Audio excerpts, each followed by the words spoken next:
Je m'appelle Soraya Romero Hernandez, je suis espagnole, je viens de Madrid. Ça fait 7 ans que j'habite ici en Suisse. Je viens de publier, ça fait 4-5 mois, un livre pour les enfants qui s'appelle Pipalala. Il s'appelle comme ça parce que c'était un mot que mon fils il a inventé. Au début de toutes ces crises de Corona, on s'est promené tous les après-midi en ferme qu'il y en a à côté de notre maison. Et là, il a commencé à dire de manière répétitive Pipalala, Pipalala, Pipalala. Et voilà, c'est comme ça que 3-4 mois plus tard, avec cette anecdote, je commençais à penser, peut-être je pourrais le faire une petite histoire qui raconte l'histoire de notre famille avec ces mots qu'il a inventés. Et voilà, c'est comme ça que le titre pour le livre il est arrivé. Comme journaliste, j'ai toujours besoin de m'exprimer de manière écrite. Et peut-être pendant ces expériences de migration, je me suis concentrée plus sur la radio, mais je n'ai jamais abandonné l'idée d'écrire autour de l'immigration. Mais voilà, c'était mon fils qui l'activait, la clé pour trouver cette passion que je n'avais pas abandonnée, mais je laissais dormir un tout petit peu à côté. Et surtout la crise de Corona. Je dois dire que grâce à ça, j'ai eu le temps pour réfléchir et surtout pour mettre en ordre les bruits que j'avais dans la tête. J'avais beaucoup de trucs dans la tête que j'avais besoin de silence. Et une fois que j'ai réussi à avoir cette silence, d'être en famille, de me poser des questions de qu'est-ce que j'ai vraiment veux faire. Et c'est là quand je commençais à dire, alors ça c'est ma passion, c'est qu'est-ce que j'aimerais continuer.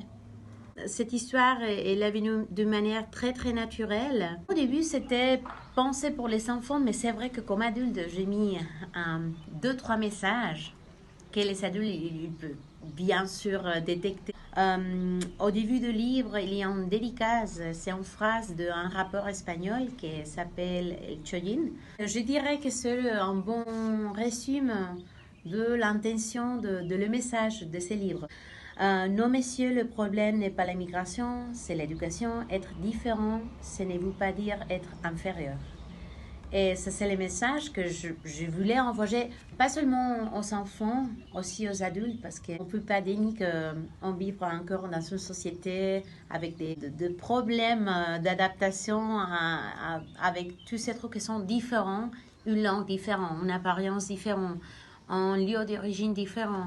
Et on doit encore faire réfléchir aux adultes pourquoi on continue avec ces limitations qui apportent rien à la société. Quand tu commences vraiment à lire 2 fois, 3 fois, 4 fois les livres et tu commences à analyser un tout petit peu, c'est vrai qu'on peut travailler des émotions depuis ces livres, pas seulement pour les enfants qui viennent d'une famille binationale, même pour les enfants qui sont nés ici, par exemple, on dirait en Suisse, que ses parents sont suisses, pour arriver à comprendre la situation des autres enfants qu'ils sont à côté de eux. Les 35% de la population en Suisse, ils sont mariés avec des personnes étrangères. Il faut mettre le focus là pour commencer à réfléchir pourquoi on a encore de problèmes d'intégration et surtout les enfants qu'ils souffrent encore de problèmes à l'école. Pourquoi? Pourquoi à la fin, c'est les messages que Pile vous transmettre. On est tous les mêmes, même que je suis très coloriée, que j'ai une apparence différente, mais moi j'aime bien jouer comme vous, j'aime bien chanter comme vous, être avec mes amis comme vous, alors vraiment il n'y a pas de différence.